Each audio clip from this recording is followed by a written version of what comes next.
Hello student, welcome to our YouTube channel. आज हम करने वाले हैं बहुत ज़्यादा important topic part 3 fundamental rights. अब ये क्या है? देखो, जो फंडामेंटल राइट्स है वो आप किसी भी एग्जाम में चले जाइए, एसएससी का कोई एग्जाम हो, डी ट्रिपल एस बी का कोई एग्जाम हो, या फिर यूपीएससी तक के एग्जाम के अंदर फंडामेंटल राइट्स से क्वेश्चंस पूछे जाते हैं। तो इसलिए ये जो टॉपिक है ये बहुत ज़्यादा इंपॉर्टेंट है। इसकी शुरुआत हम करते हैं और बहुत सारी डिटेल में चीज़ें पढ़ेंगे और हर टॉपिक को बहुत अच्छे तरीके से करने वाले हैं। तो सबसे पहले बात करें तो ये पार्ट नंबर 3 में आता है। आर्टिकल की बात करें तो 12 से लेकर 35 इसके अंदर आर्टिकल्स किए जाते हैं कंप्लीट। अब स्टार्ट करते हैं फंडामेंटल राइट्स को। अगर हम कहें फंडामेंटल राइट्स को सबसे पहले तो इसको मैग्ना कार्टा कहा जाता है। क्यों कहा जाता है मैग्ना कार्टा? देखो, जो कॉन्स्टिट्यूशन के फंडामेंटल राइट्स होते हैं वो राइट्स जिनका नॉर्मल कंडीशन में उल्लंघन नहीं किया जा सकता। किसी भी देश को सामाजिक और राजनीतिक तौर पर विकसित होने के लिए उसके फंडामेंटल राइट्स या कह सकते हैं मौलिक अधिकारों का होना जरूरी है। क्योंकि हमारा देश तो लोकतांत्रिक देश है, ये सभी को पता है। यहाँ पर लोगों का शासन चलता है और ये एक डेमोक्रेसी है पूरी तरीके से। तो यहाँ पर लोग क्या करते हैं, अपने रिप्रेजेंटेटिव को चुनते हैं। तो लोगों के पास भी तो कोई अधिकार होने चाहिए। तो लोगों के पास फंडामेंटल अधिकार होने से ये फायदा होता है कि वो हमारी तीनों बॉडीज लेजिस्लेटिव, एग्जीक्यूटिव और जुडिशरी पर कंट्रोल कर सकते हैं। एक कंट्रोल कर सकते हैं, अगर वो कोई डिसीजंस गलत लेते हैं तो उसका उल्लंघन वो कर सकते हैं। ठीक है, क्योंकि उनके पास फंडामेंटल राइट्स हैं। अब बात करते हैं नेक्स्ट के बारे में। तो फंडामेंटल राइट्स अगर मैं शुरुआत करूं तो देखो कहाँ से हुआ कि सबसे पहले क्या होता है। सबसे अगर मैं बिगेस्ट कॉन्स्टिट्यूशन की बात करूं तो ये आपको पता ही होगा, बिगेस्ट कॉन्स्टिट्यूशन किसका? ब्रिटेन का है, जो अनरिटन है। अनरिटन है, ठीक है। सिर्फ एक ही चीज उसमें लिखी गई है, वो है मैग्ना कार्टा, जिसे कहते हैं फंडामेंटल राइट्स। अगर वो रिटर्न होता तो सबसे बड़ा हो जाता, मगर रिटर्न ना होने की वजह से जो चीज है उसमें एक ही चीज रिटर्न है, वो क्या है? फंडामेंटल राइट्स, या कह सकते हैं मैग्ना कार्टा। और ये आपको सबको पता है कि 1215 के अंदर किंग जॉन नाम के किंग थे ब्रिटेन के अंदर। उन्होंने कुछ फंडामेंटल राइट दिए थे वहां के लोगों को, और फंडामेंटल राइट्स को लिखवाया गया था उन्हीं को मैग्ना कार्टा कहा गया था। तो वहीं से हमने नाम लिया है मैग्ना कार्टा। तो ये फंडामेंटल राइट्स को क्या कहते हैं? Magna carta. तो आपको समझ आ गया होगा कि फंडामेंटल राइट्स को मैग्ना कार्टा क्यों कहा। अब फंडामेंटल राइट्स की जो शुरुआत हुई थी वो कहाँ से हुई थी? शुरुआत तो हमने सबसे पहले देखी थी वो 1789 में फ्रेंच रिवॉल्यूशन में हुई थी, जहां पर फ्रेंच लोगों ने फंडामेंटल राइट की सबसे पहले मांग की गई थी। मगर भारत के अंदर हमें तो भारत से मतलब है, तो इसकी बात करें तो 1895 के अंदर फंडामेंटल राइट्स की वर्बल तरीके से बात की गई थी, मतलब मौखिक रूप से बात की थी एनी बेसेंट। अब ये इंडिया की तो नहीं थी, मगर फिर भी इन्होंने फंडामेंटल राइट की मांग की थी। अब इसके बाद जो आती है वो आती है 1928। 1928 के अंदर मोतीलाल नेहरू जी ने क्या किया था? एक नेहरू रिपोर्ट रिप्रेजेंट की थी। इसके बारे में हम पढ़ चुके हैं, नेहरू रिपोर्ट क्या थी। तो वहां पर सबसे पहले जो है रिटन तौर पर, कह सकते हैं लिखित तौर पर, मांग की थी किसकी? फंडामेंटल राइट्स की। और उसमें सारे के सारे फंडामेंटल राइट्स भी दिए थे। और इसीलिए उसको कहा गया था कि नेहरू रिपोर्ट जो है वो इंडियन कॉन्स्टिट्यूशन का ब्लूप्रिंट होने वाला है। और वो ब्लूप्रिंट बना। तो इसलिए ये चीज ध्यान रखना। उसके बाद मांग तो हो गई थी, मगर इससे एक बड़ी पावर हमारे सामने क्या थी? कांग्रेस। कांग्रेस के अंदर भी तो बातें होनी चाहिए। नेहरू ने नेहरू रिपोर्ट बना दी, वहां से वो रिजेक्ट हो गई, काम उस पर बन नहीं पाया। मगर कांग्रेस सबसे बड़ी सत्ता थी उस समय पे, तो कांग्रेस एक पावरफुल थी। तो वो भी तो कहे कि फंडामेंटल राइट्स की उनको डिमांड चाहिए। तो 1931 के अंदर कराची सेशन के अंदर कांग्रेस ने भी डिमांड की थी फंडामेंटल राइट्स की। अगर मैं इसके हेड की बात करूं, उस समय जो प्रेसिडेंट थे वो थे सरदार वल्लभ भाई पटेल। इतनी बात समझ आ गई। अब देखो 1931 में एक और बार मांग की गई थी। कब मांग की गई थी? अब अंग्रेजों के सामने दोबारा से मांग तो उठानी पड़ती है ना। तो जब सेकंड राउंड टेबल हुआ था, गांधी जी गए थे, तो वहां पर फंडामेंटल राइट्स की मांग करके आए थे कि जब नया एक्ट आएगा, गवर्नमेंट एक्ट, तो उसमें फंडामेंटल राइट्स की मांग को पूरा किया जाए। मगर बाद में पूरा नहीं हो पाया। कारण मैंने आपको बताए थे कि किस वजह पे सारी चीजें पूरी नहीं हो पाई। ठीक है। अब आगे आगे धीरे धीरे चलती गई चीजें। अब फंडामेंटल राइट्स बनाने थे आजादी से पहले। तो क्या हुआ, 1945 के अंदर एक व्यक्ति है, ये नाम याद रखना इस कमेटी का, ये पूछा जाता है कि तेज बहादुर सप्रू कमेटी ने क्या किया? एक ड्राफ्ट तैयार किया फंडामेंटल राइट्स का। किसके कहने पर? जवाहरलाल नेहरू जी के कहने पर। ठीक है। तो ये चीज ध्यान रखना कि कह सकते हैं तेज बहादुर को ये काम सौंपा गया कि आप हमारे सारे फंडामेंटल राइट्स का प्रारूप तैयार कीजिए। वो कौन कौन से अधिकार होने चाहिए जो हमें भारतीयों को देने चाहिए। तब तेज बहादुर ने अपनी रिपोर्ट पेश की, सारे के सारे फंडामेंटल राइट्स को दो भागों में विभाजित किए। ये चीज देखो, ये रही रिपोर्ट, और ये दो भाग में विभाजित किया। अब दो भागों में विभाजित किया तो क्या बताया गया कि किस तरीके से चीजें की जाएगी। ठीक है, तो एक ऐसा भाग था जिसमें बोला गया अगर वो छिन जाए राइट्स आपको, तो वहां पर आप कोर्ट में जा सकते हैं। The right for which we can go to the court. अगर ये राइट छिन जाएंगे तुमसे तो यहाँ पर क्या है, पूरी कह सकते हैं कि हम कोर्ट में जा सकते हैं, किसके लिए, फंडामेंटल राइट में, मगर ये छिन जाने पर। ठीक है, जब ये छिन जाएंगे तभी जा सकते हो। ठीक है, ऐसी लाइन लिखी हुई है कि राइट के लिए बस इतना कि कोर्ट में कहाँ पे जा सकते हैं, और कोर्ट में नहीं जा सकते किसके लिए, डायरेक्टिव प्रिंसिपल। तो रिपोर्ट ने दो भागों में बांटा, एक फंडामेंटल राइट्स थे, एक डीपीएसपी थे। ये दो भागों में चीजों को बांट दिया गया, एक फंडामेंटल राइट्स, एक directive principles of state policy. तो आज हम फंडामेंटल राइट की बात करेंगे, जब नेक्स्ट वीडियो आएगी तो उसमें डीपीएसपी की भी बात करेंगे। ठीक है, अब हम जान लेते हैं कि हमारे कितने फंडामेंटल राइट्स हैं। तो 6 फंडामेंटल राइट्स हैं, पहले ज़्यादा थे मगर बाद में उनको कम कर दिया गया। तो 6 फंडामेंटल राइट्स कौन कौन से हैं? फर्स्ट है right to equality, second right to freedom, third right against exploitation, fourth right to freedom of religion, fifth cultural and educational right, और सिक्स्थ है राइट टू कॉन्स्टिट्यूशन रेमिडीज। इनके बारे में भी अच्छे से डिटेल में पढ़ेंगे। यहाँ पे हिंदी में भी लिखा, देखो हिंदी वाले स्टूडेंट्स आपको देखना है कि बड़ी मेहनत की गई है, चीज़ों को एक एक चीज़ अच्छे तरीके से बनाई गई है, हिंदी हो या इंग्लिश दोनों में चीज़ें बनाई गई हैं बहुत अच्छे तरीके से, और बहुत प्यार से नोट्स बनाए गए हैं जिसमें हमें बहुत सारी चीज़ें पता चली हैं। तो इसलिए मैं कहता हूँ कि इन नोट्स को लिखिए अपनी नोटबुक में। इनकी पीडीएफ चाहिए तो कमेंट बॉक्स में लिखिए, पीडीएफ भी आपको अवेलेबल हो जाएगी। और इन नोट्स को बार बार, इन वीडियोस को बार बार देखिए ताकि आपकी चीज़ें कंप्लीट हो जाए। अब देखो इसके बाद कुछ ऐसे भी राइट्स थे जो पार्ट 3 में इंक्लूड नहीं किए गए मगर वो पहले थे, जैसे कि आर्टिकल जो अब 300 ए है, राइट टू प्रॉपर्टी। अगर मैं बात करूं, ये पहले आर्टिकल नंबर 31 था। 31 था आर्टिकल जो राइट टू प्रॉपर्टी था, मगर अब इसको हटा के लीगल राइट बना दिया गया। ठीक है, इसके बाद article number 301 right to trade, ये भी था 1906 में, 19वें आर्टिकल के छठे पार्ट में। हम जरूर पढ़ेंगे थोड़ा बहुत, मगर ये राइट अब 301 में इसको ट्रांसफर कर दिया गया है। इसके बाद आर्टिकल नंबर 326 जो राइट अडल्ट वोटिंग राइट, ठीक है, वोटिंग राइट है कि वोटिंग राइट जो है वो किस तरीके से है, जो कॉन्स्टिट्यूशनल अधिकार है, वो भी पहले फंडामेंटल राइट में आना था मगर वो नहीं आ पाया, जिसकी वजह से ये आगे जाकर ये चीज बन गई। देखो ये जो मैंने लिखे ना, लीगल राइट्स, कॉन्स्टिट्यूशन राइट, ये भी एग्जाम में पूछे जाते हैं कि कौन से ऐसे लीगल राइट्स हैं, क्या right to property legal right है, कॉन्स्टिट्यूशन राइट है, इस तरीके से ऑप्शन पूछे जाएंगे और आपको बताने होंगे। ठीक है, अब देखो नेक्स्ट के बारे में बात करते हैं।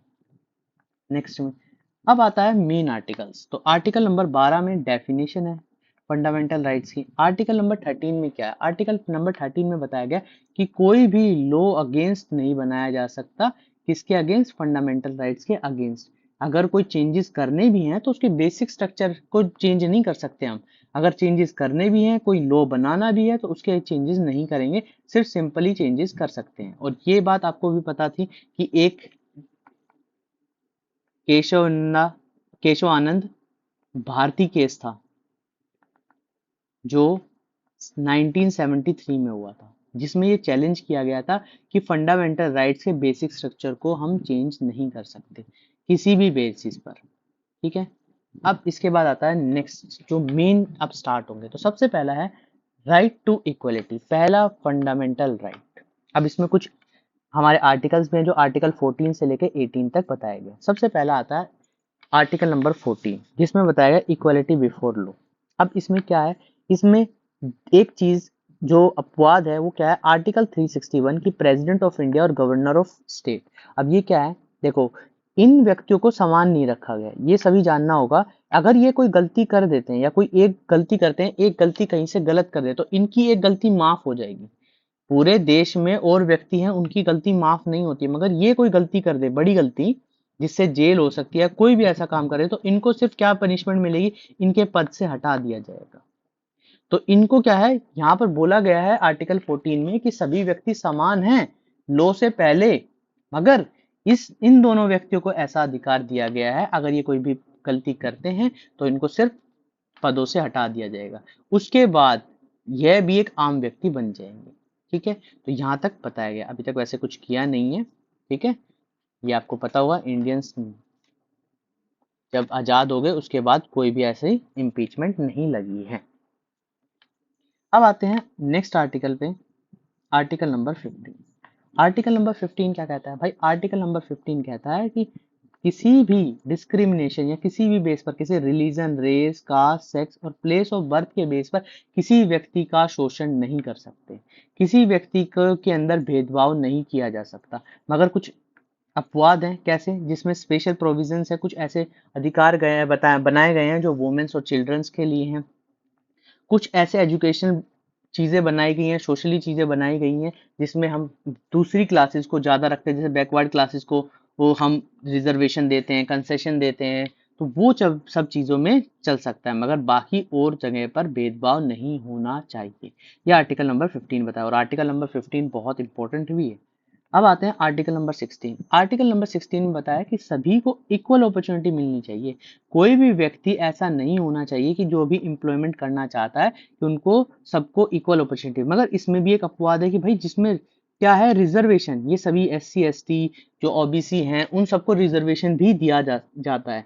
ठीक है, तो वहाँ इक्वलिटी थोड़ी सी डिस्टर्ब होती है, मगर ये चीज़ आप ध्यान रखना कि आर्टिकल नंबर 16 बताता है कि सभी को अपॉर्चुनिटी इक्वल मिलनी चाहिए, चाहे वो पब्लिक एम्प्लॉयमेंट हो। ठीक है, पब्लिक एम्प्लॉयमेंट के समय पर सभी को इक्वल अपॉर्चुनिटी मिलनी चाहिए, मगर कुछ रिजर्वेशन है, वो रिजर्वेशन 5-10% जो है वो सभी जो भी रिजर्व कैटेगरी है उनको मिलेंगे।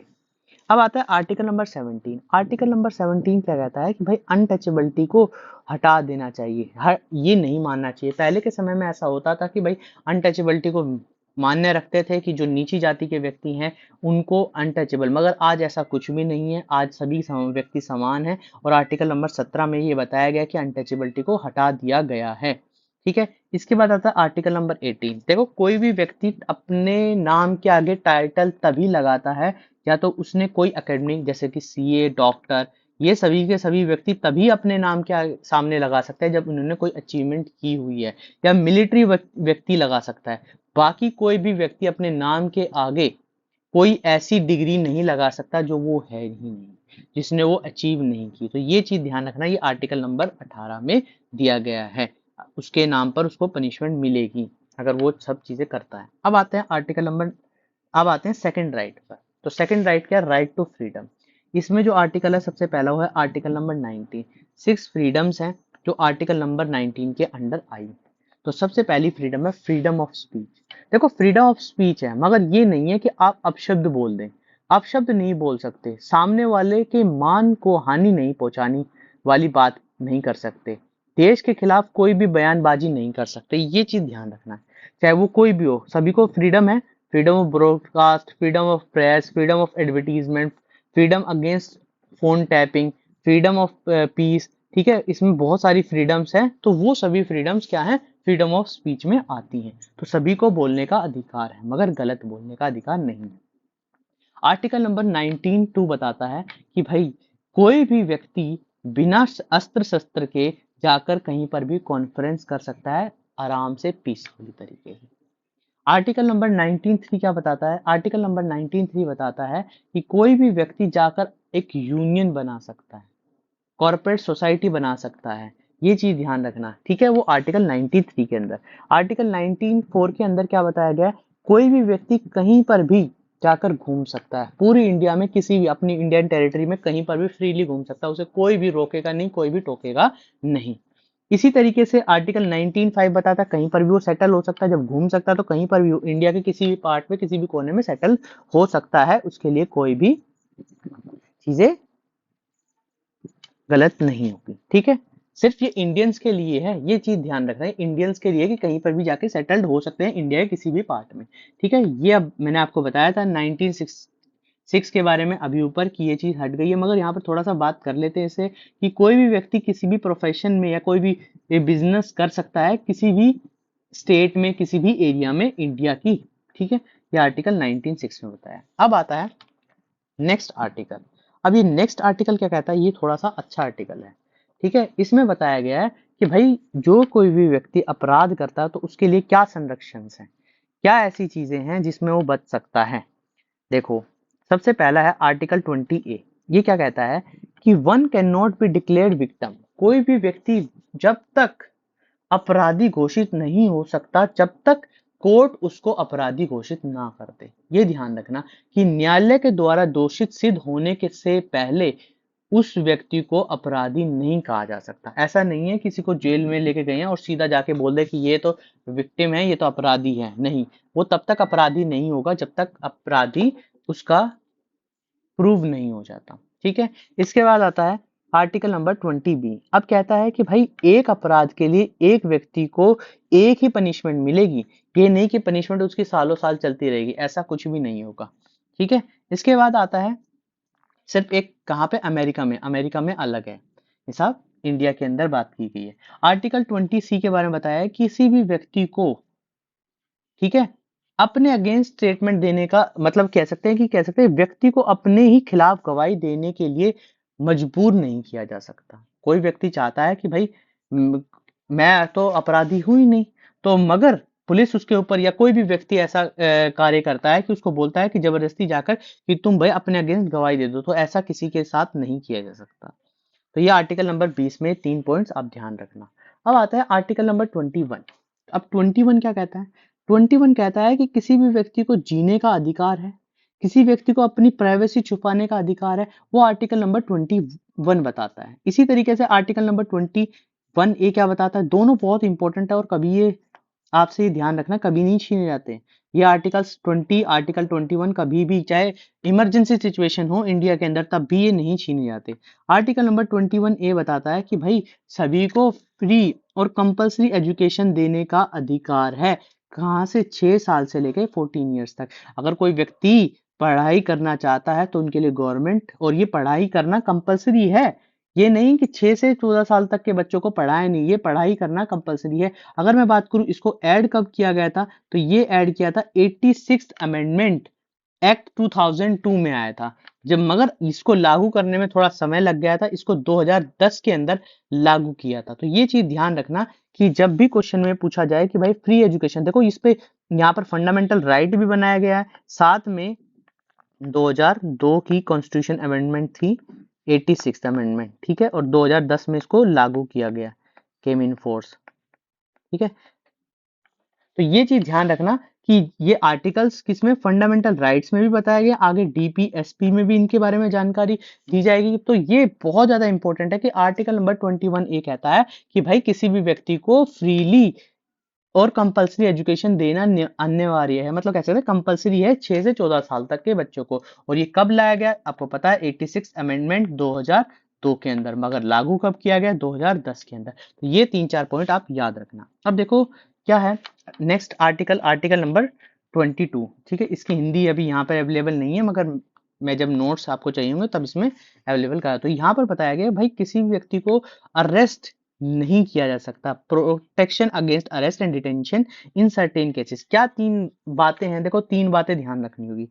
गिरफ्तारी से पहले व्यक्ति का अपराध के बारे में सूचना, अगर किसी व्यक्ति को कोई पुलिस वाला गिरफ्तार करता है तो सबसे पहले उस व्यक्ति को उसके अपराध के बारे में बताना होगा। अगर अपराध के बारे में नहीं बताया गया तो उसको अपराधी नहीं घोषित किया, ना ही उसको जेल में डाला जा सकता है। और अगर जेल में चला भी गया तो 24 घंटे के अंदर अंदर उसको कोर्ट या मजिस्ट्रेट के समक्ष प्रस्तुत करना भी जरूरी है, उसको सामने खड़ा कर देना भी जरूरी है 24 घंटे के अंदर अंदर कि इसने ये गलती की है। अगर ऐसा नहीं होता तो उस व्यक्ति को फंडामेंटल आर्टिकल नंबर 22 छीन लिया जाएगा और वो उसके अगेंस्ट रिट्स जारी करवा सकता है। अब नेक्स्ट के बारे में बताया, अगर कोई व्यक्ति गिरफ्तार हो गया तो उसको अपने से रिलेटेड लॉयर भी चुनने का अधिकार है। वो अपने साथ अपने वकील को भी चुन सकता है जो उसके अगेंस्ट, जो उसके साथ केस लड़ेगा। ठीक है, उसके लिए केस लड़ेगा। ठीक है, तो ये चीज आपको ध्यान रखनी है। अब आता है आर्टिकल नंबर 3। ठीक है, अब ये क्या बताता है, राइट अगेंस्ट एक्सप्लॉयटेशन। अब ये क्या बता रहा है, सबसे पहले ध्यान रखो कि जो मानव तस्करी है, या मतलब ह्यूमंस को फोर्स लेबर कहते हैं। फोर्स लेबर अगर किया जा रहा है तो आर्टिकल नंबर 23 का उल्लंघन हो रहा है। तो किसी को भी मानव तस्करी या कह सकते हैं ह्यूमन ट्रैफिकिंग के लिए नहीं कहा जा सकता कि आप जाकर काम कीजिए, जबरदस्ती नहीं कहा जा सकता। तो इसलिए चीज ध्यान रखना। नेक्स्ट आता है आर्टिकल नंबर 24, किसी भी बच्चे को चाइल्ड लेबर प्रोहिबिशन होना चाहिए। तो ये बताया है कि जो चाइल्ड लेबर है उसका प्रतिबंध मतलब प्रतिबंध उसको कर दिया गया है आर्टिकल नंबर 24 के तहत। अब आर्टिकल नंबर 24 के बारे में थोड़ी सी और डिटेल जानकारी देते हैं कि इसमें बोला गया है 14 वर्ष से कम 14 वर्ष का जो बच्चा है उससे कम आयु के बच्चों को काम नहीं दिया जाएगा। ये ध्यान रखना, अगर किसी व्यक्ति ने काम दे दिया गया है तो ये ध्यान रखना आर्टिकल 24 के तहत उसको गिरफ्तार कर लिया जाएगा। और ये सबसे पहले अगर मैं बात करूं तो किसने लाया था, जब हमारा फैक्ट्री एक्ट आया था 1881 के अंदर, तो लॉर्ड रिपिन नाम के एक वायसराय थे, उन्होंने सबसे पहले चाइल्ड लेबर को बैन किया था 1884 के अंदर। तो चाइल्ड लेबर बैन है। अगर चाइल्ड लेबर क्या करता है, कोई भी व्यक्ति काम करता हुआ 14 वर्ष से कम का पाया जाता है तो उसके अगेंस्ट क्या हो जाएगा, केस चलना स्टार्ट हो जाएगा। अब आते हैं article fourth right, right to freedom of religion article. तो इसमें क्या बोला गया है कि कोई भी व्यक्ति, one has right to follow any religion, किसी व्यक्ति को कोई भी रिलीजन या कस्टम चुनने का अधिकार है। ये चीज ध्यान रखना। आर्टिकल नंबर 26 में बताया गया कोई भी व्यक्ति कहीं पर भी रिलीजियस प्रोग्राम अटेंड कर सकता है, मीटिंग अटेंड कर सकता है। ये चीज आप ध्यान रखना। आर्टिकल नंबर 27 में क्या बताया कि देखो जो रिलीजियस इनकम होती है उस पर कभी भी टैक्स नहीं लगता, कभी भी टैक्स नहीं लगता। ये चीज ध्यान रखना, ठीक है, कभी भी टैक्स नहीं लगता। अगर कोई रिलीजियस इनकम देखा हो ना मंदिरों में, मस्जिदों में, जहाँ पे भी है वहां पर क्या होता है, वहां पर जो इनकम आती है उस पर गवर्नमेंट टैक्स नहीं लेती।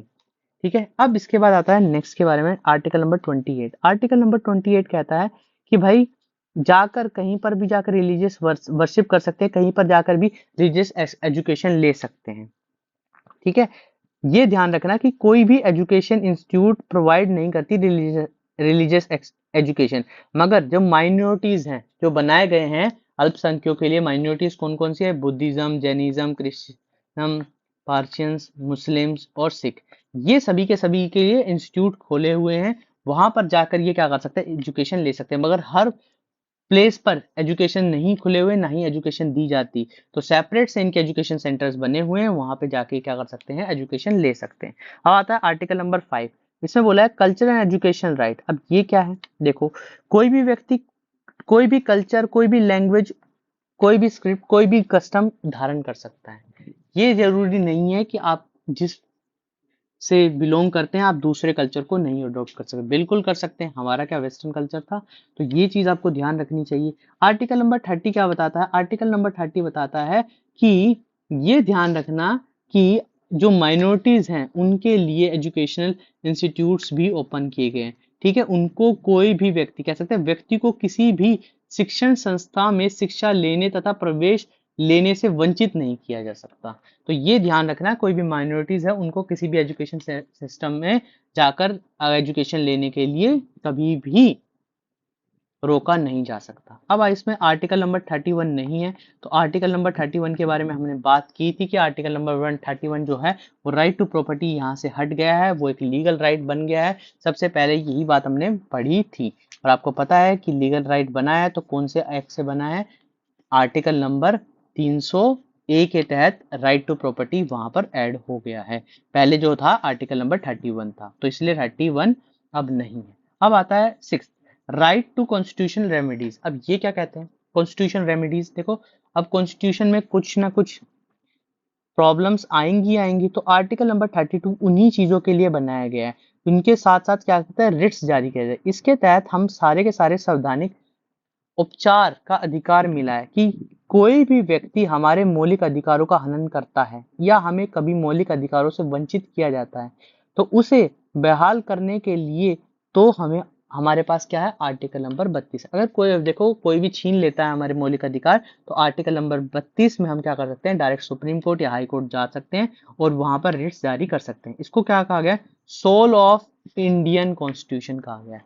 ठीक है, यहाँ पर ये चीज लिखी है, ये स्पेलिंग गलत है। ठीक है, सोल ऑफ इंडियन कॉन्स्टिट्यूशन का किसने कहा गया है, बी आर अम्बेडकर जी ने कहा गया है। किसको, आर्टिकल नंबर 32 को। अब इसके तहत रिट्स जारी होता है, इसके लिए हम एक सेपरेट वीडियो जारी करेंगे जिसमें क्या है रिट्स के बारे में बताया जाएगा कि जो 5 रिट्स हैं वो इशू की गई हैं और किस तरीके से इशू की गई हैं, वो सभी के बारे में अच्छे तरीके से जानकारी लेंगे। अब आते हैं रिट्स जारी करने के लिए 2 आर्टिकल सबसे ज्यादा इंपॉर्टेंट है, आर्टिकल नंबर 32 और आर्टिकल नंबर 226। और बहुत सारे एग्जामों में पूछा गया क्वेश्चन है कि सुप्रीम कोर्ट कौन से आर्टिकल से रिट्स जारी करता है और हाई कोर्ट कौन सा आर्टिकल से जारी करता है। अब इसमें एक और बात बता देता हूँ, मैं जब 1950 से पहले हाई कोर्ट जो थे सिर्फ 3 हाई कोर्ट थे जो क्या कर सकते थे, कोलकाता, बॉम्बे, ठीक है, बॉम्बे और मद्रास थे जिसका जिसके पास ये अधिकार था कि वो रिट्स जारी कर सकते हैं। बाकी कोई भी, ये रिट्स है, रेट्स नहीं है, ठीक है, रिट्स जारी कर सकते हैं कि बाद में कोई भी व्यक्ति, ठीक है, तो ये 3 ही अधिकार दिए थे, मगर बाद में सभी हाई कोर्ट्स को ये ऑर्डर जारी कर दिया गया कि जाकर क्या कर सकते हैं, रिट्स जारी कर सकते हैं हाई कोर्ट भी। अब देखो रिट्स कहाँ से लिया गया, इंग्लिश लॉ से लिया गया है, ठीक है, इतनी बात ध्यान रखना, बस इतनी चीजें हैं। इसके बाद रिट्स हैं, रिट्स मैं आपको अच्छे तरीके से बाद में बताऊंगा। तो इतने थे ये आर्टिकल, बड़े महत्वपूर्ण आर्टिकल थे, इन सबको जानना जरूरी है। अब आता है आर्टिकल नंबर 33। आर्टिकल नंबर 33 कहता है कि पार्लियामेंट क्या कर सकता है, मॉडिफाई कर सकता है फंडामेंटल राइट्स को, कि कोई भी उसके पास ये पावर है कि चेंज, मगर किस में चेंजेस नहीं कर सकता, उसके बेसिक स्ट्रक्चर में। ये मैंने आपको पहले ही बताया कि बेसिक स्ट्रक्चर में कभी भी चेंजेस नहीं लाए जा सकते, ठीक है। अब आता है आर्टिकल नंबर 34।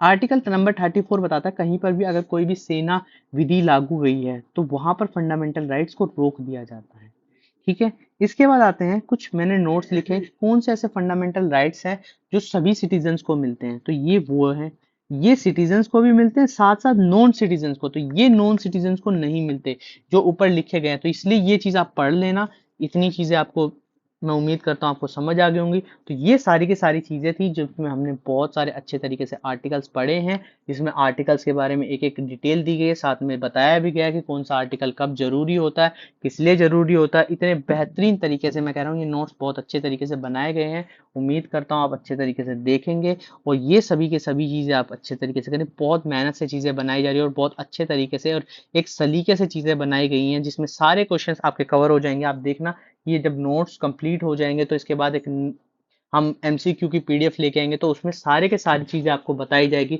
तो उसमें देखेंगे कि किस तरीके से आपके सारे क्वेश्चन सॉल्व हो रहे हैं। तो उम्मीद करता हूँ आज चीजें पसंद आई होंगी। अगर चीजें पसंद आई तो चैनल को क्या करना है, लाइक करना है, शेयर करना है और सब्सक्राइब करना है। Thank you.